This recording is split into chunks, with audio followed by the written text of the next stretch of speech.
Bueno, buenos días. Damos la bienvenida a nuestro cuarto encuentro con expertos de nuestra Universidad Corporativa. El día de hoy damos inicio con nuestra conferencia del expositor Mauricio García. Al finalizar realizaremos la evaluación de aprendizaje. Esperamos que todos contesten juiciosos.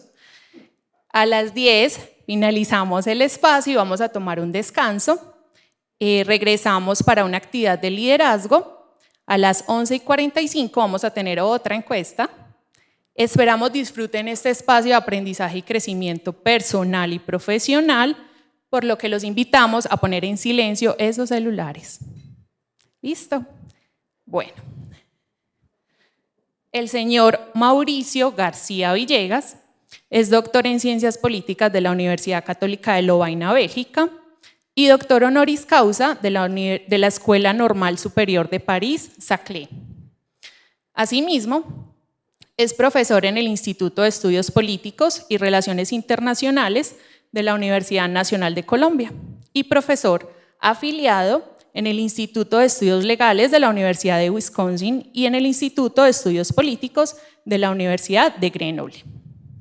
También trabaja como investigador de la Organización de Justicia y es columnista del Espectador.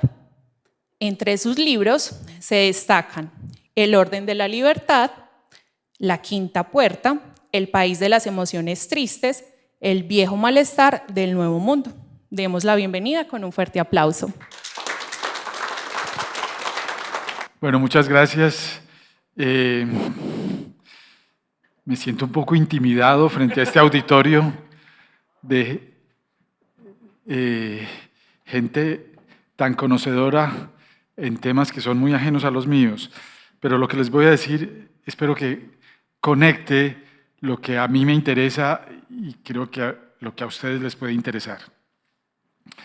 Yo voy a hablar de cooperación. A ver, les cuento un poco primero lo que yo hago.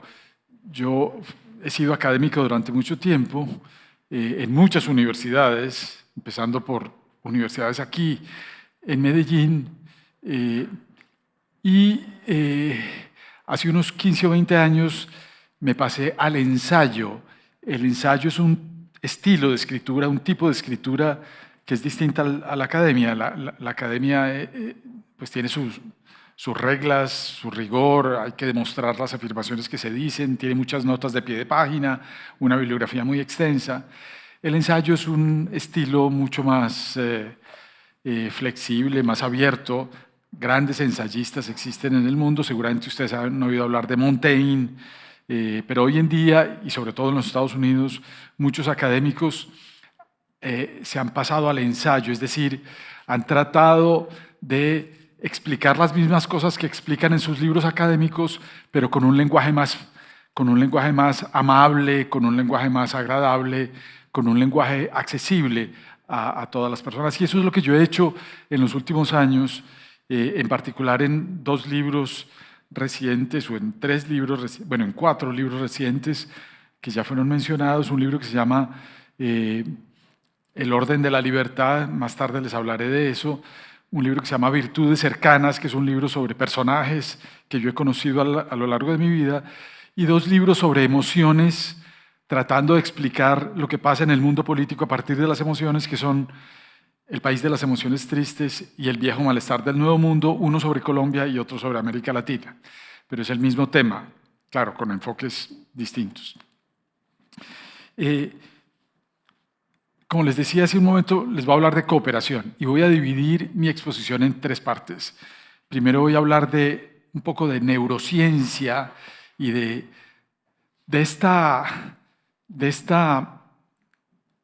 máxima que está puesta en el frontispicio del Partenón de Grecia, que dice, conócete a ti mismo. Eso era un gran ideal de los griegos antiguos, conocerse a sí mismo. Porque si uno se conoce y uno entiende sus virtudes y sus defectos, sus potencialidades y sus abismos, pues eso es mejor que si uno vive ilusionado con fantasías inexistentes. Entonces voy a hablar de eso, de neurociencia. En la segunda parte hablaré de un concepto que es muy importante en ciencias sociales en los últimos años, que es el de tragedias colectivas. Y en la última parte hablaré un poco de, bueno, qué se puede hacer. Entonces empiezo con lo primero, que es esta idea de conócete a ti mismo. Durante los últimos 60 años, y particularmente con Edward Wilson, un biólogo que fue muy importante a mediados de los años 60 en los Estados Unidos, ha habido en el mundo, y particularmente en los Estados Unidos, en la academia, una cosa que se conoce como la revolución cognitiva, es decir, descubrimientos muy importantes sobre el cerebro, sobre la mente humana. Los griegos, no solamente los griegos, sino los sabios de la antigüedad, Confucio, Buda, por supuesto, Jesús también, con su sabiduría, que todos estos la tenían en abundancia, lograron descubrir una cantidad de cosas muy importantes sobre la naturaleza humana. Muchas de esas cosas han sido confirmadas por la revolución cognitiva, no todas, y otras nuevas que ellos no podían vislumbrar, que no podían reconocer, han sido descubiertas. Voy a hablar de algunas cosas de esas. El hecho es que esta revolución cognitiva se vale de la ciencia computacional, de la teoría de la evolución, desde luego de la biología y de la neurociencia y de la psicología evolutiva. Y lo que se desprende, en buena parte de mis libros hay explicaciones detalladas sobre esa revolución, que es eso, una verdadera revolución cultural y científica. Una de las digamos, en términos muy generales, una de las cosas que se desprende de esa revolución cultural es que los seres humanos somos mucho menos racionales de lo que pensábamos. Esa idea de Aristóteles de que el ser humano es un animal racional no es que sea falsa, es que es muy parcial. Los seres humanos son mucho más emocionales de lo que se pensaba. Más aún, muchas de las actividades racionales que tienen los seres humanos, muchos de los esfuerzos racionales que hacemos son capturados, dominados, moldeados por las emociones. Las emociones capturan nuestra racionalidad con mucha facilidad. La ciencia cognitiva, en todo caso, ha aprovechado los conocimientos de la teoría de la evolución para adaptarlos a los nuevos conocimientos, sobre todo de la genética y de la neurociencia. Yo quería mostrarles una de las cosas que quería señalarles es esta frase de Darwin, o esta idea de Darwin. Hace unos 200 millones de años, hace unos 200.000 años, hubo en la naturaleza muchos homos. Estaba no solamente el Homo sapiens, sino también estaba el Homo neandertal, el Homo floresiensis, una cantidad de homínidos que había en la naturaleza y que estaban algunos de ellos en competencia, sobre todo en el África. Finalmente, todos esos otros homos u homínidos desaparecieron y quedó el ser humano. Una de las preguntas que se hace la evolución es ¿cómo fue eso posible? ¿Qué es lo que había en nosotros, en el Homo sapiens, que le daba una ventaja comparativa que le permitió dominar a los otros y prevalecer mientras que los otros murieron? ¿Qué es eso? Harari en sus libros, Sapiens y en muchos otros, habla mucho de eso. Pues bien, lo que había en el Homo sapiens, que no había en los demás, o que en los demás no había en el grado y en la demasía que había en el Homo sapiens, era imaginación. Los Homo sapiens tenemos una gran capacidad para imaginar y sobre todo para enfrentar los problemas y para resolver esos problemas metiéndonos un cuento, contándonos una historia, inventándonos un relato. Esa es una de las características del ser humano, que el ser humano no se amilana fácilmente, sino que frente a los problemas y a las dificultades se inventa una historia. La Fontaine tiene una fábula que es retomada de Esopo, que es la fábula de la zorra y las uvas. No sé si la han oído. Es una fábula que cuenta de una zorra que intenta capturar unas uvas maduras y jugosas que están en lo alto de un zarzal. E intenta y no lo logra, y entonces viene su mente o su imaginación en su ayuda y le dice: pero ¿para qué te esfuerzas tanto si esas uvas están verdes? Esa es la fábula de la zorra y las uvas verdes. No están verdes, están maduras, pero él se tranquiliza, o la zorra se tranquiliza pensando que las uvas están verdes. Los seres humanos nos contamos permanentemente historias para tranquilizarnos, para acomodar los hechos de tal manera que los hechos nos reconforten y no nos mortifiquen. Quizás hubo otros homos mucho más realistas que nosotros, mucho más apegados a la verdad de los hechos, a lo que era cierto, a lo científico. Nosotros, en cambio, los Homo sapiens éramos más ilusorios, más fantasiosos, pero justamente fue esa fantasía que nos hacía ver quizás como más heroicos, como más poderosos, como más, quizás el grupo que había sido escogido por un Dios que se consideraba además su padre. Todas esas historias hicieron que el Homo sapiens tuviera un arrojo y tuviera un valor muchísimo más grande que los otros homos. Si no hubiera pasado así, y si el mundo hubiese sido, digamos, colmado, habitado por otros homos, quizás más modestos que nosotros, menos fantasiosos, menos arrogantes, menos venidos a más, menos creídos en cuanto a sus potencialidades, a lo mejor el mundo sería más pacífico, a lo mejor no tendríamos tanto desarrollo, a lo mejor tendríamos una naturaleza más preservada y cosas por el estilo. Pero somos así, somos seres humanos que nos autoengañamos permanentemente. Hay cantidades de ejemplos de autoengaño. Les doy uno bien sencillo. En un gimnasio se le da a dos grupos distintos una bebida supuestamente distinta. Una tiene unas características mucho más tecnológicas y más elaboradas y tiene un precio más alto. Y al otro grupo se le da la misma bebida, lo único que cambia es el colorante, la misma bebida, pero se les dice pues, que esa bebida vale menos y no es tan sofisticada como la otra. Se les entrega la bebida y hacen ejercicio durante un tiempo. Y el resultado es que los que compran la bebida más cara terminan haciendo un ejercicio mejor, terminan aguantando más y terminan siendo más eficientes que los otros. ¿Por qué? Simplemente porque se lo creen.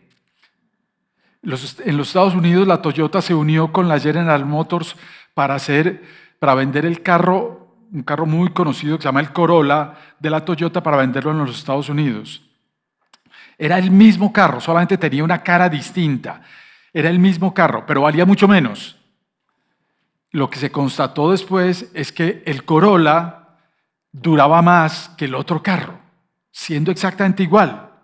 ¿Qué era lo que pasaba? Pues que la gente estaba convencida de que ese carro era realmente mejor, lo cuidaba más, le cambiaba el aceite con más regularidad, lo limpiaba más, vivía más pendiente de la maquinaria y el carro duraba más. Hay muchísimos ejemplos de este tipo. Yo traje... entonces lo que dice Darwin es,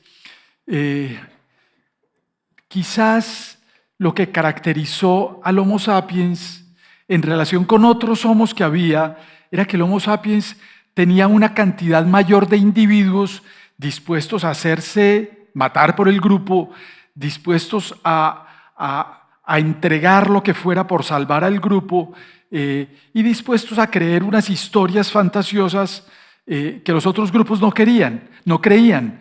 Eso le dio al grupo del Homo sapiens una cohesión y una fuerza que fue suficiente para dominar a los otros grupos. Les traje este grabado de Goya porque también está relacionado con lo que digo. Este grabado, que es muy famoso, todos ustedes lo conocen seguramente, que está en el Museo del Prado, se llama El sueño de la razón produce monstruos, y es un pintor que está recostado sobre un pedestal, está durmiendo, y a su alrededor aparecen figuras monstruosas. El grabado tiene dos interpretaciones posibles. Una es que es, digamos, la convencional, es que cuando la razón duerme, y el pintor representa la razón, cuando la razón duerme, entonces deja de estar vigilante y los monstruos se apoderan de la humanidad. Esa es la interpretación convencional. Pero la otra interpretación, que es la que es más interesante todavía, es que la razón, cuando se duerme y sueña, se inventa unos sueños monstruosos. Y es ella misma, la razón, la que crea los monstruos. Ella es la fuente de los monstruos. En este libro que yo escribí sobre América Latina, tengo un capítulo sobre el delirio. El delirio es una emoción humana sumamente importante y muy importante sobre todo en la política y en la ideología. América Latina es un país de delirio. Yo siempre he dicho que los latinoamericanos somos más barrocos, somos más españoles del barroco que los españoles actuales, en todo caso.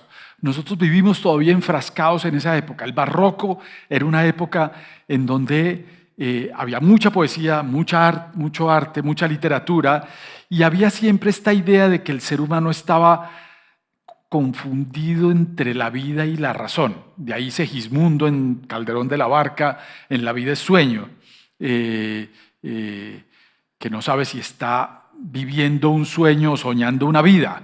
Y el Don Quijote, pues Don Quijote es un soñador que lucha a salir por la justicia y por la verdad y por el amor de Dulcinea, pero lo hace en una situación onírica, en una situación que no es muy clara si es un sueño, si está soñando o no está soñando. En fin,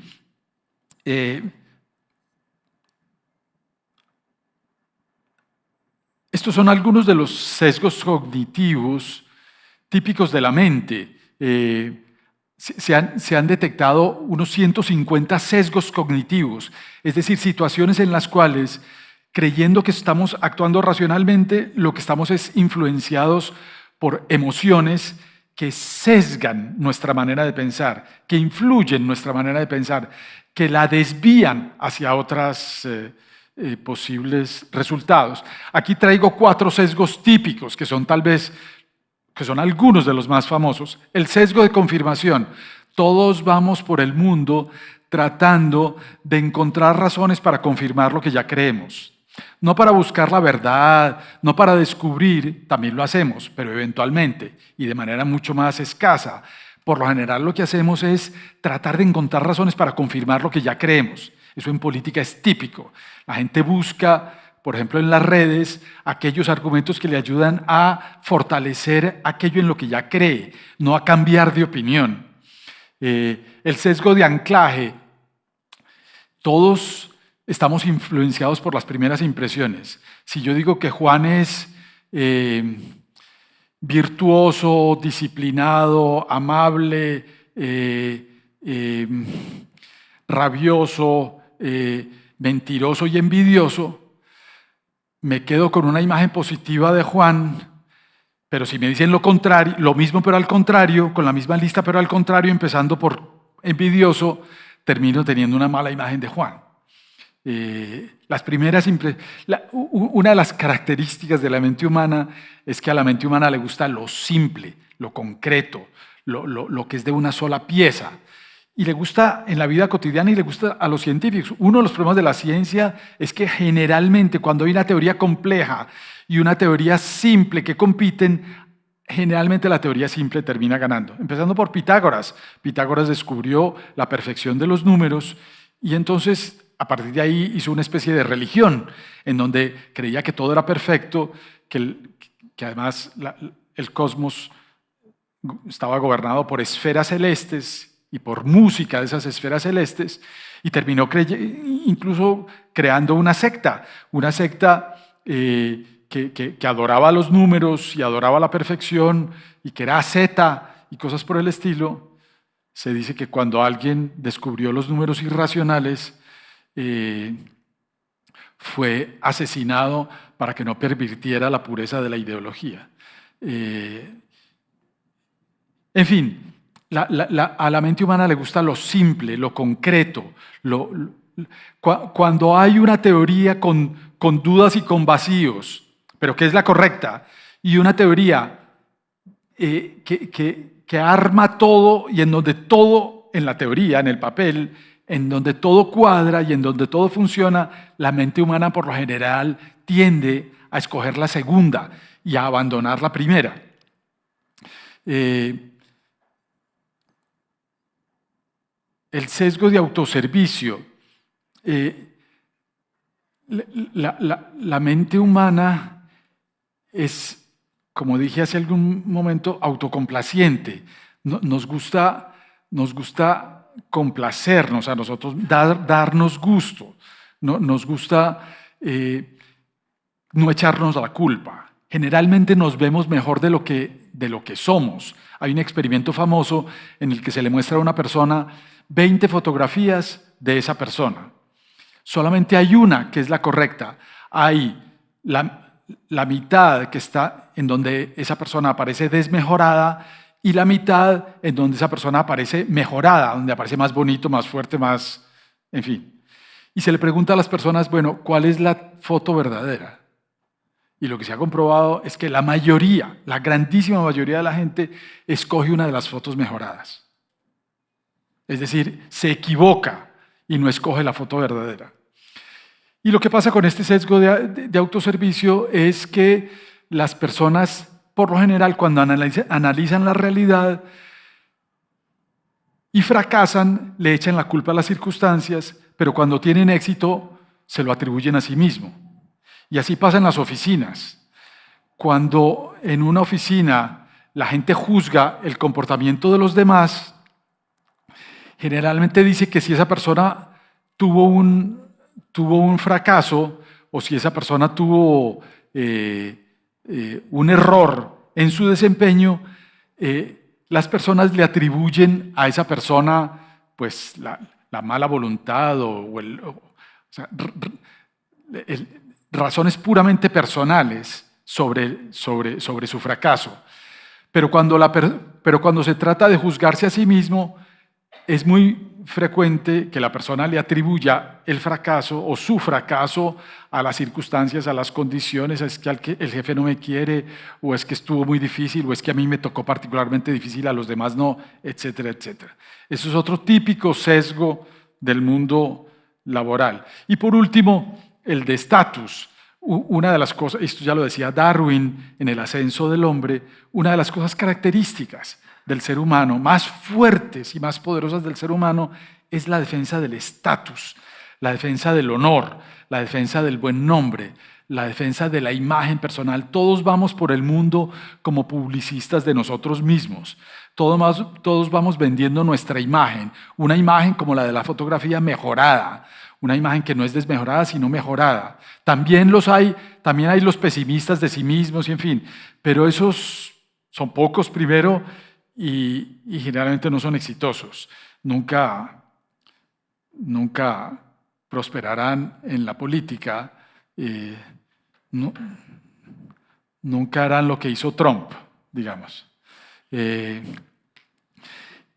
Entonces el estatus es algo fundamental en la vida. Y las personas hacen todo lo posible por desempeñarse de tal manera que alimenten, fortalezcan esa imagen de sí misma que están publicitando. Y eso tiene incidencia enorme, empezando por el consumo.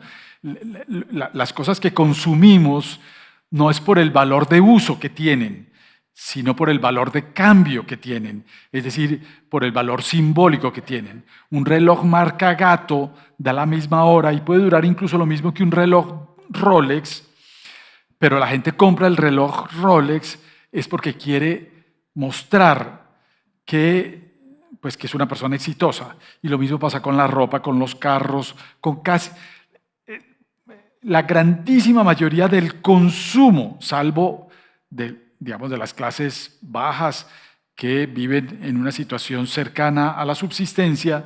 De ahí para adelante, sobre todo en la clase media y en la clase alta, el consumo es sobre todo un consumo conspicuo, como decía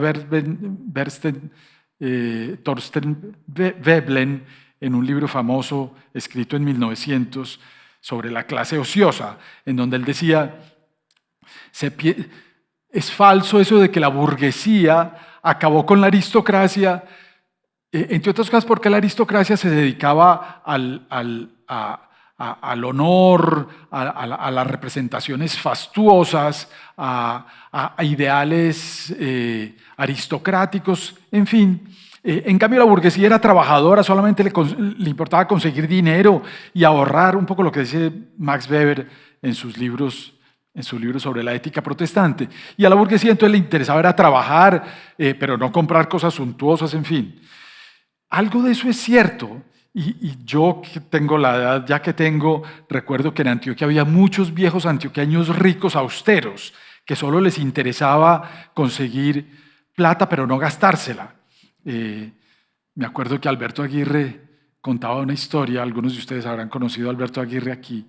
Alberto Aguirre, un intelectual antioqueño muy conocido, decía de una familia muy rica que había en Medellín y habían comprado todo lo que se podía comprar. Y entonces la esposa le dijo: bueno, pero tenemos que hacer algo más, tenemos demasiado dinero. Lo único que nos queda es ir a Europa. Entonces vamos a Europa. Y entonces salieron por Puerto Berrío, se embarcaron en el Magdalena y fueron a Europa, estuvieron en los mejores hoteles, pasaron 2 meses de vacaciones, después regresaron, llegaron por el Magdalena, se montaron en el tren en Puerto Berrío, llegaron a Medellín, y cuando ya después del túnel de Cisneros iban llegando, el marido le dice a la mujer: ay, mijita, ya siquiera salimos de esto. Porque hoy en día los ricos son muy distintos. Hoy en día los ricos compran de todo, Telsas, en fin, eso ha cambiado mucho. Ha cambiado mucho y ha cambiado mucho en el mundo. Y la verdad es que dominan los ricos de ahora, que están tan empeñados en mostrar el lujo y en mostrar lo valiosos que son a través del lujo y de las cosas que compran. Están mucho más interesados en eso que en cualquier otra cosa. En fin, pero quiero seguir. Esto es una cosa del Leviatán que no... Esto a veces me funciona y a veces no. Yo no sé si estará la pila como desfalleciendo. Ah, es que es hacia allá. Ah, con razón. Sí, es que así sí es muy difícil. No, seguramente muchos de ustedes han leído un libro de Daniel Kahneman que murió hace unos pocos meses, que se llama Pensar rápido, pensar despacio. Un bestseller que está en todas las librerías. Kahneman, además, era un conferencista maravilloso. Los invito a que vean algunos de sus videos. Es un libro muy famoso, un bestseller de ciencia cognitiva. Y yo les traje estas 10 frases que resumen un poco su pensamiento. 1. La voz de la razón suele ser débil, la de la intuición contundente y clara. 2. Solemos ser ciegos ante lo evidente y ciegos ante nuestra ceguera. No vemos nuestra propia ceguera. 3. Vamos por la vida buscando argumentos para confirmar lo que ya creemos, el sesgo de confirmación que les hablé antes. 4. Reducimos lo que existe a lo que conocemos. 5. La percepción de la realidad está determinada por las primeras imágenes que se forman en la mente. Este sesgo también lo mencioné antes. 6. A falta de respuestas a preguntas difíciles, nos inventamos preguntas fáciles y las resolvemos. 7. Mucho de lo que ocurre se debe al azar, pero casi nunca reconocemos las cosas. Reconocemos el azar. Buena parte de lo que ocurre es por albur, no por necesidad. Sin embargo, eso casi nunca lo reconocemos. Creemos que castigar es más efectivo que premiar, pero casi siempre es lo contrario. 9. Adaptamos la realidad a la mente y no la mente a la realidad. Y el 10º no se ve, pero yo lo debo tener por acá.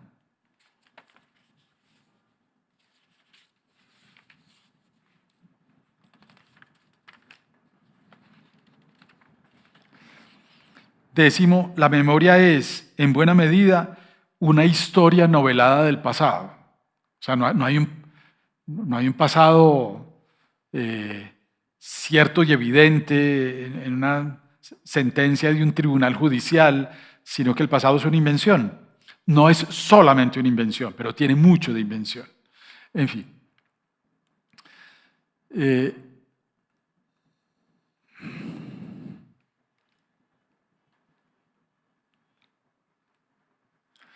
Bueno, pero entonces voy a pasar a lo segundo, porque se me está yendo el tiempo, que es esto de las tragedias colectivas.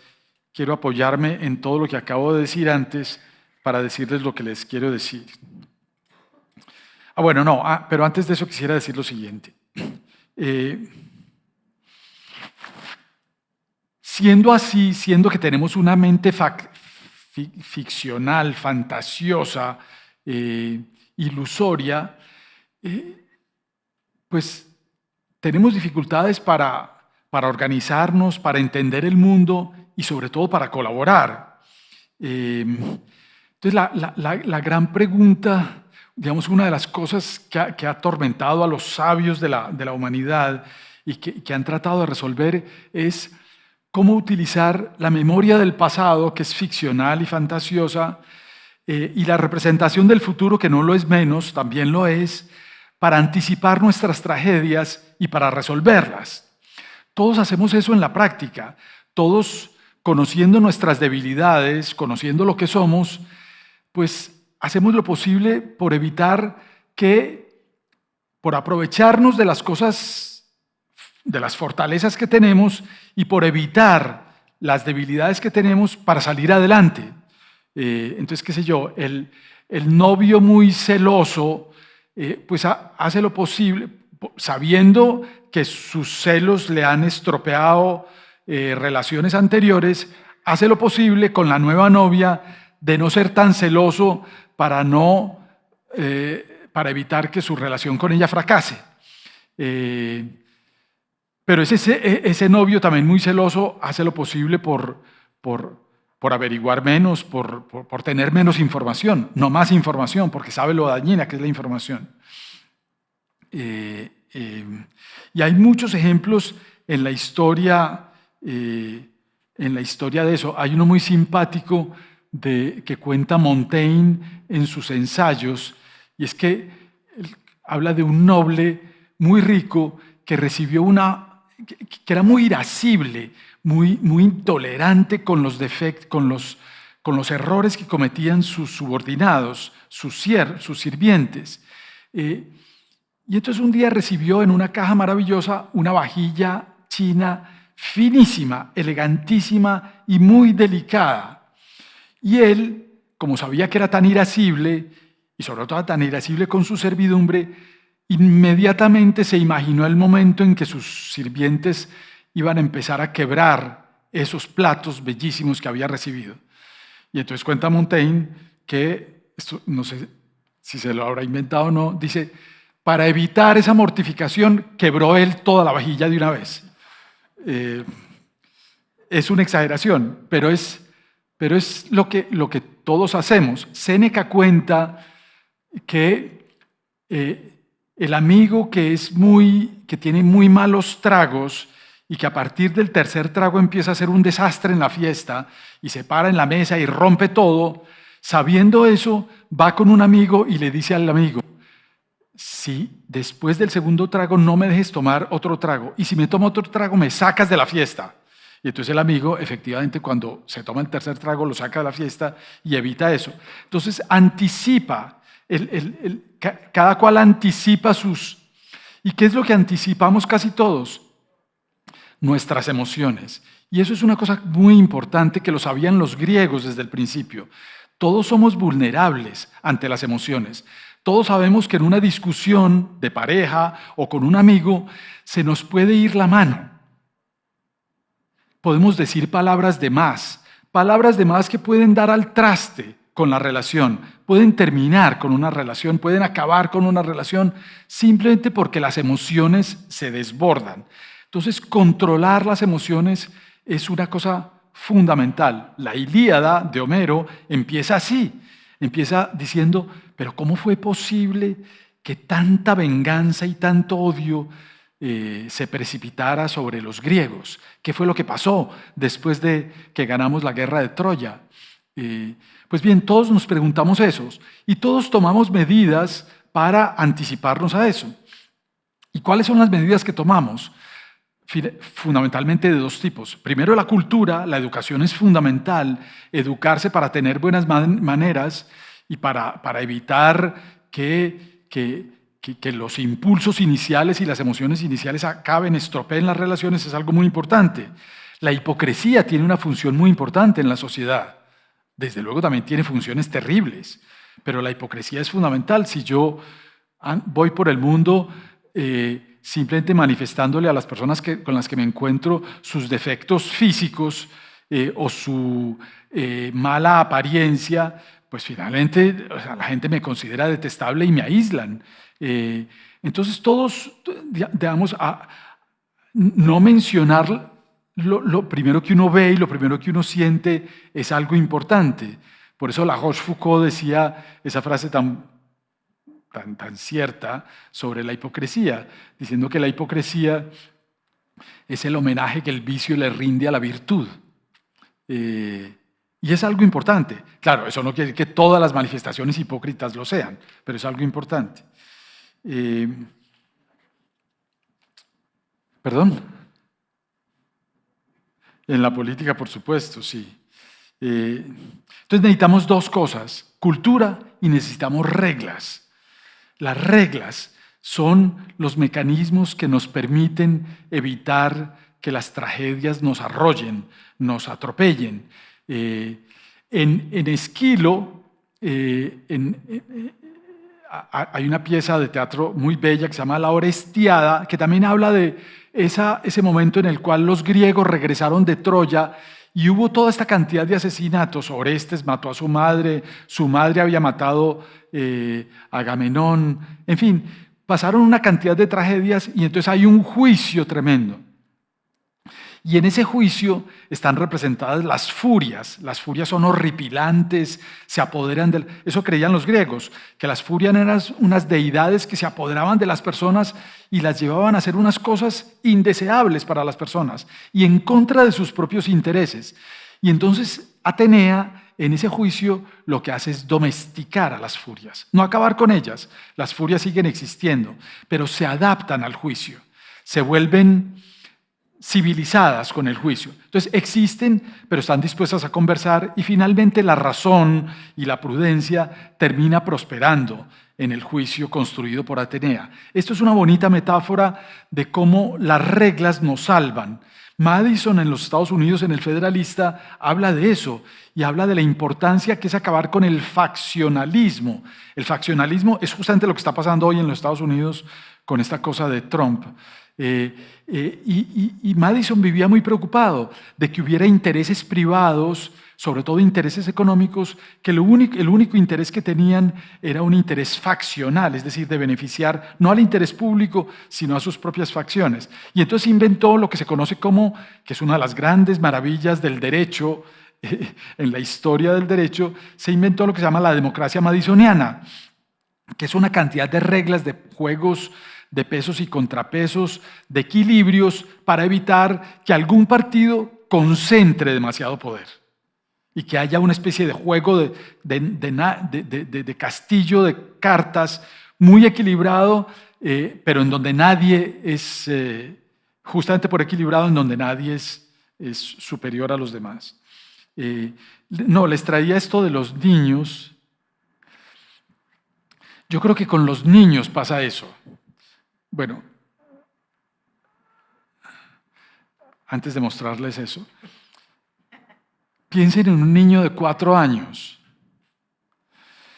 Si un adulto tiene 2 niños de esos y les entrega una torta, después de hacer mucho deporte y de que tengan mucho hambre, si les entrega una torta a los 2 niños para que se la coman, está propiciando una situación en la cual es muy probable que los niños salgan peleando. ¿Por qué?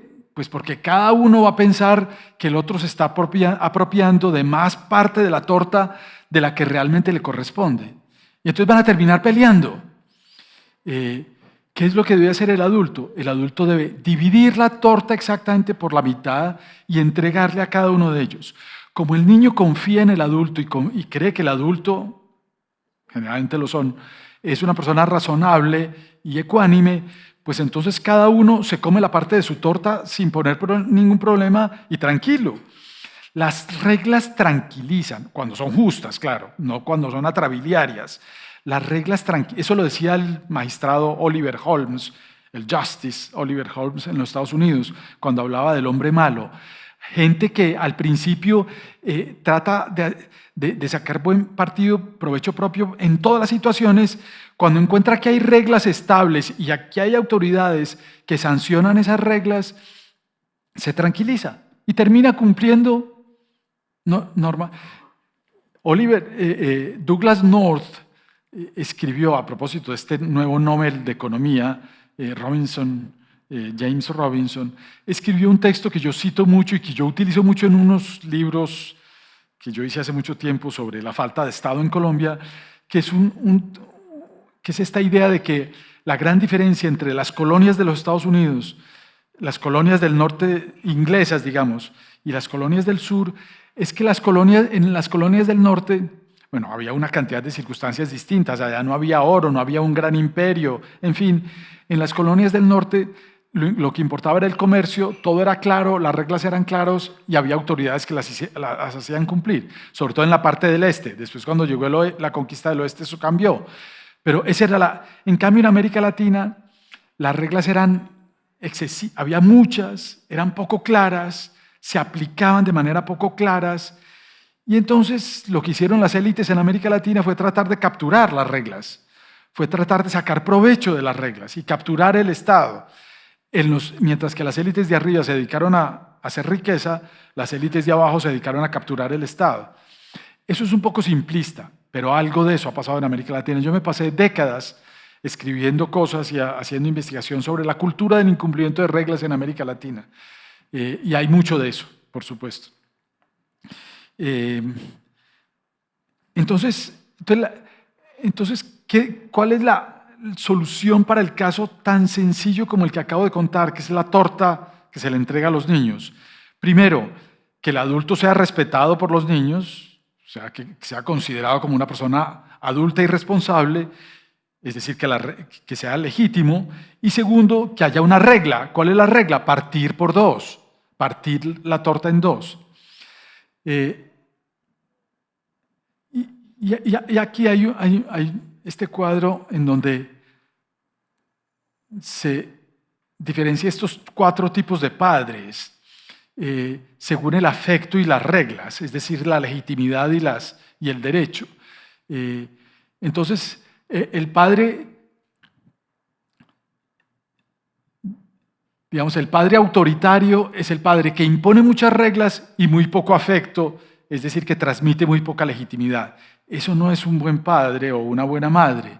El opuesto, que es el que tiene mucho afecto, pero no impone ninguna regla, pues tampoco es un padre conveniente, porque finalmente los niños, que son muy inteligentes, se dan cuenta de cómo sacar buen partido de un padre o una madre que no impone reglas y finalmente terminan dominando a los padres. El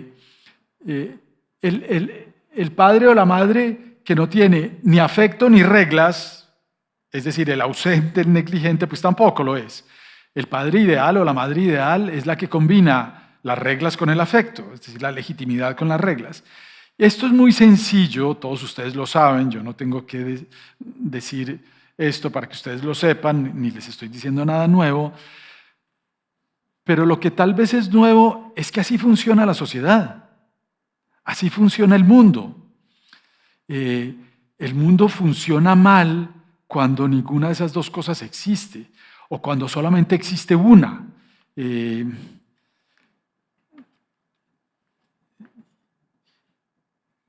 En un sistema absolutista, la gente tiene los motivos para rebelarse, pero no tiene los medios para rebelarse. En un sistema democrático, la gente tiene los medios para rebelarse, pero no tiene los motivos para rebelarse. Pero en un sistema que funciona mal, en donde no hay ni mucha legitimidad ni mucha eficacia, la gente tiene los medios para rebelarse y además los motivos para rebelarse. Entonces, por eso yo durante muchos años escribí textos sobre la falta de Estado en las regiones. Bueno, y de eso les voy a hablar enseguida. Sobre Urabá, aquí en Antioquia, y estamos construyendo un país sin Estado en las regiones. Y eso es un problema que viene desde hace muchísimo tiempo. Antes no pasaba nada porque en esas regiones no había ni guerrillas ni narcotraficantes. Pero hoy en día, que hay poderes muy fuertes y poderes que pueden llegar al Estado central por medio del sistema electoral, pues la cosa se ha complicado mucho.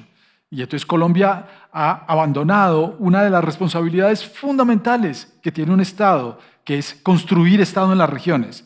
No Estado autoritario, no se trata de mandar al ejército, eso no funciona, ya se ha visto que no funciona. No, es construir Estado. Ni siquiera los antioqueños, que tienen un Estado tan fuerte, hemos sido capaces de hacer eso en Urabá. Ahora Urabá funciona más o menos. En los 80s Urabá era un desastre. Y Urabá queda aquí al lado. En fin, más tarde les hablaré de eso. Entonces pasemos a lo de las tragedias. Bueno, entonces otro ejemplo para terminar, otro ejemplo muy claro de cómo la falta de reglas puede conducir a un desastre es Alemania. Alemania a principios del siglo XX era un país, el más culto de Europa, con la gente más preparada, pero fue un país que primero tenía grandes resentimientos contra Francia y contra el resto de Europa, porque había sido maltratada en el Acuerdo de Versalles, y porque de ahí para atrás, desde Napoleón hasta Chambord, hasta Luis XIV, pues Francia había dominado a Alemania, entonces vivían con mucho resentimiento. Y Marx dice que la violencia es la partera de la historia. Yo creo que la partera de la historia es el resentimiento. El resentimiento es el gran motor de la historia. Una vez le preguntaban a Georges Lefebvre cuál creía él que eran las emociones más importantes de la Revolución Francesa, y él dijo, el resentimiento y el entusiasmo. Y entonces eso pasaba en Alemania. Y entonces llegó Hitler y empezó a desmontar la Constitución de Weimar, y Alemania quedó con este líder enloquecido y alucinado, por un lado, y sin reglas. Y pasó lo que pasó. Yo no digo que la explicación emocional sea la única, pero la explicación emocional en el caso de la Segunda Guerra Mundial es fundamental para poder entender lo que pasó. Desmontar las reglas es algo muy peligroso. Y lo que yo creo, y por eso estamos en una situación tan difícil, es que sin estar en la misma situación de Alemania, vivimos algo parecido a esa situación, algo parecido a lo que fue el principio del siglo XX, que es un mundo muy emocional, muy volátil, muy peligroso y con muy pocas reglas. Y es de eso lo que les voy a hablar enseguida. Entonces paso al segundo tema, que es el de las tragedias colectivas. Y quiero empezar explicando el concepto que es un concepto muy conocido en ciencias sociales que se llama The Tragedy of the Commons.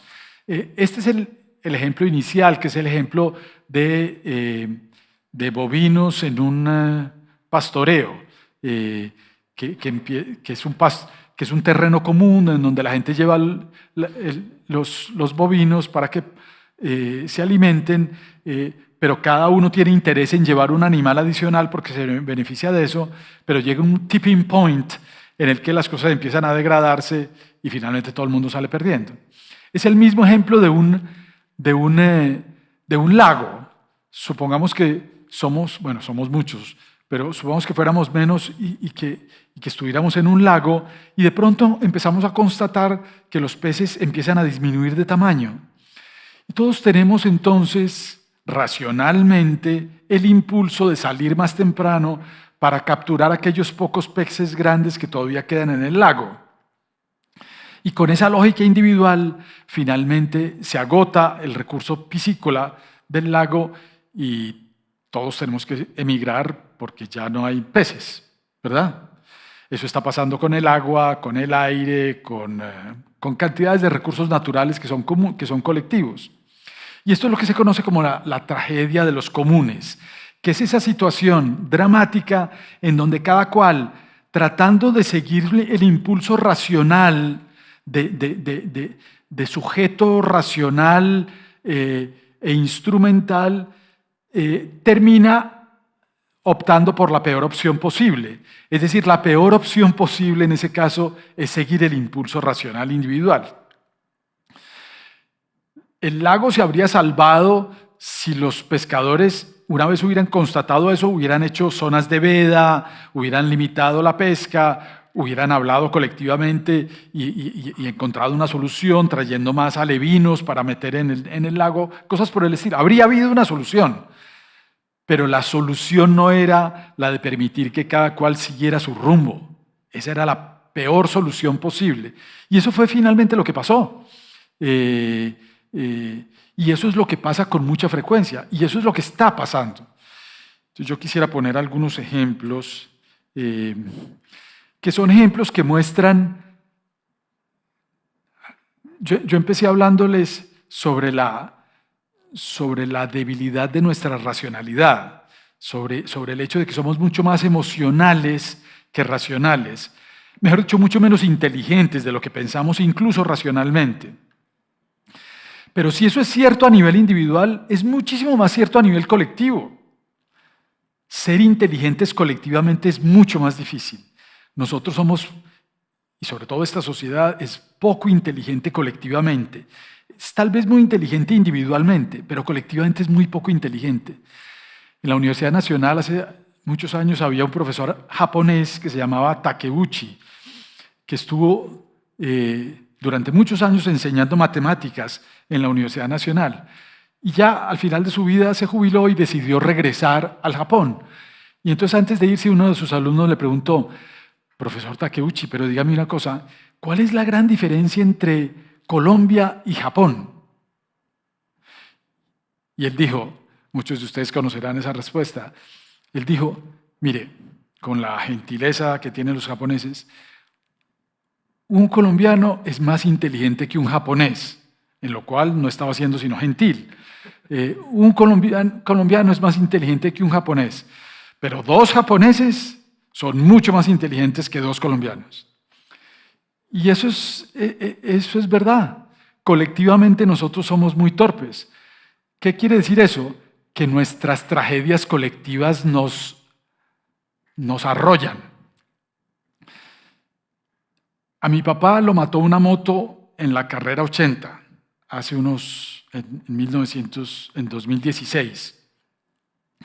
Mi papá era una persona muy saludable, iba a vivir como habían vivido sus padres. Mis abuelos murieron de 103 y 104 años cada uno, y mi papá tenía 89 años y tenía una fortaleza impresionante, pero no lo dejaban manejar porque no le daban pase, y entonces él tenía que caminar. Tomar un taxi, caminar, y se fue a buscar una cerca eléctrica para la finca, y en la calle 80 una moto desaforada lo atropelló. En Colombia mueren 8.600 personas cada año. Hace poco vine a hablar a la Feria del Libro, y la secretaria de Tránsito de Medellín, y el secretario de Cultura y la secretaria de Tránsito me abordaron y me dijeron, ¿sabe una cosa? hemos llegado al punto en donde los muertos en las vías públicas superan a los muertos de la violencia. Esa es nuestra otra guerra, que no la reconocemos. Yo he escrito 20 columnas en el periódico y escribí un libro que se llama El orden de la libertad sobre tragedias colectivas, que está publicado en el Fondo de Cultura Económica, sobre tragedias colectivas, sobre este tipo de tragedias colectivas. Y lo de las motos es una tragedia colectiva. ¿Por qué es una tragedia colectiva? Porque son muertes que son evitables. O sea, si aquí en Santa Elena hubiera un volcán y ese volcán matara a 300 personas cada año por su erupción, algo habríamos hecho. Algo habríamos hecho. Habríamos desalojado esta parte oriental de Medellín. Algo habríamos hecho, pero no habría 300 anual. Pues eso pasa cada año y no nos enteramos. O nos enteramos por un par de noticias, pero eso se nos olvida ahí mismo. ¿Por qué? Porque todos los muertos mueren velados por sus familias en sus casas y nunca se ve la cantidad. En Francia, en 1972, morían en las vías públicas 18.500 personas. Cuando se empezaron a hacer las autopistas, la gente no sabía cómo manejar ahí y la gente se mataba muy fácil en las autopistas. Hoy en día, repito la cifra, 18.500. Hoy en día mueren 3.200. Con el doble de carros, el doble de autopistas. ¿Qué pasó? ¿Qué hicieron?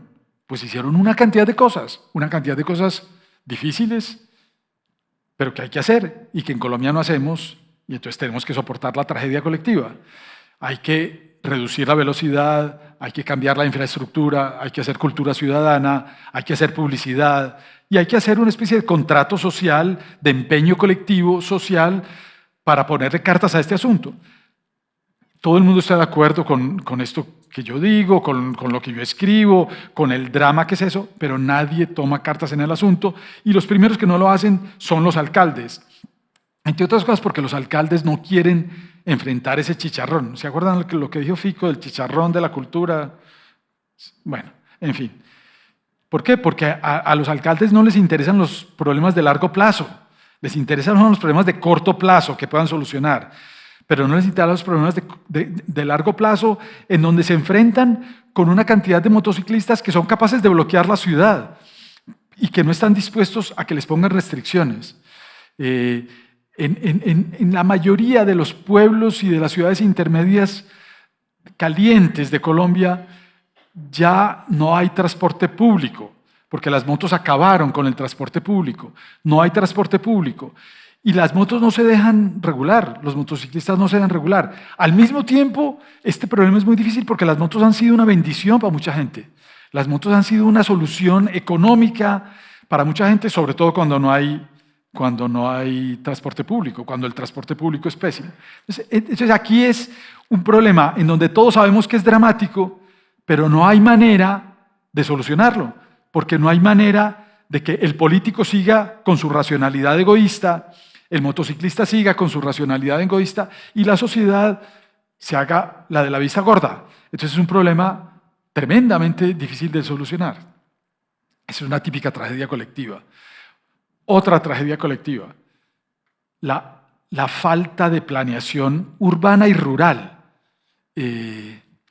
Los antioqueños vivimos muy orgullosos de lo inteligentes que somos para los negocios, de lo vivos que somos, de lo astutos que somos al momento de hacer plata. Y es posible que algo de eso tenga certeza, que algo de eso sea verdad. Pero yo creo que somos muy torpes colectivamente. Y yo creo que la mejor ilustración de la torpeza antioqueña es lo que está pasando en el oriente antioqueño.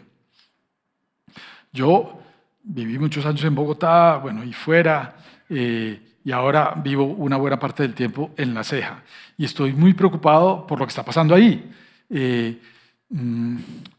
Hay cantidades de problemas. El primer problema es que cuando yo era niño, cada uno de esos pueblos tenía 5.000 habitantes, 4.000 habitantes, 3.000 habitantes.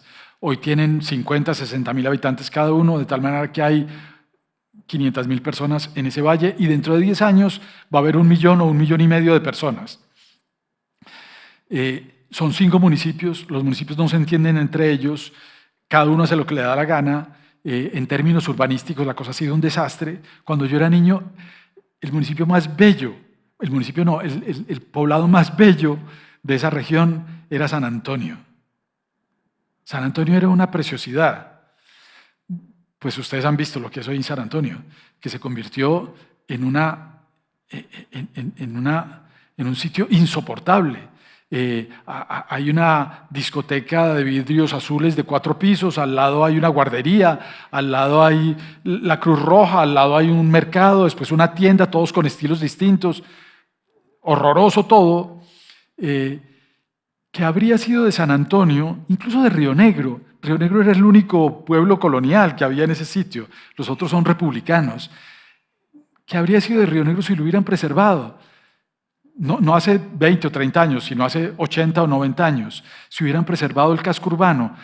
El único pueblo que medio lo ha hecho es El Retiro. Y miren, El Retiro se ha convertido, como hay tan poco pueblos turísticos, está Santa Fe de Antioquia, que por fortuna está más o menos preservado.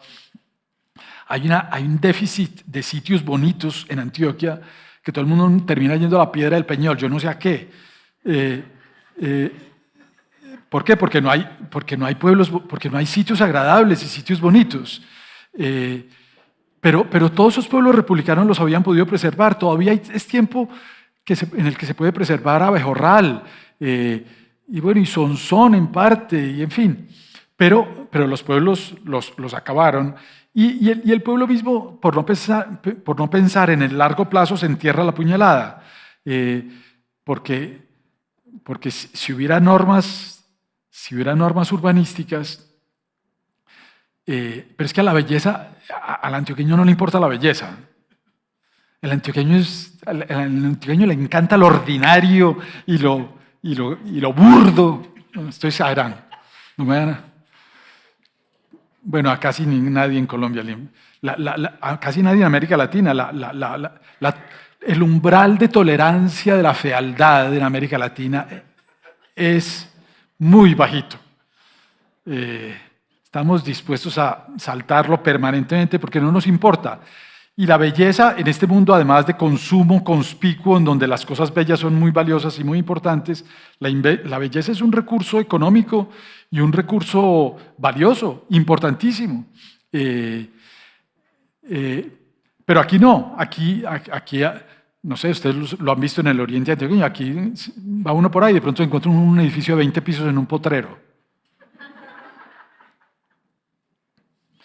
En Francia, yo hice algo de investigación de esto, en Francia y en Europa en general, los municipios tienen, digamos, en términos generales, el territorio está dividido en 3 partes. Una tercera parte más o menos es pública. Son generalmente la parte montañosa que está en bosques, y eso es del municipio, eso es del Estado. Y esa es como la finca de todo el mundo, está lleno de caminos y de caminos para caminar, de bicicletas, etc. Y esa parte nadie la puede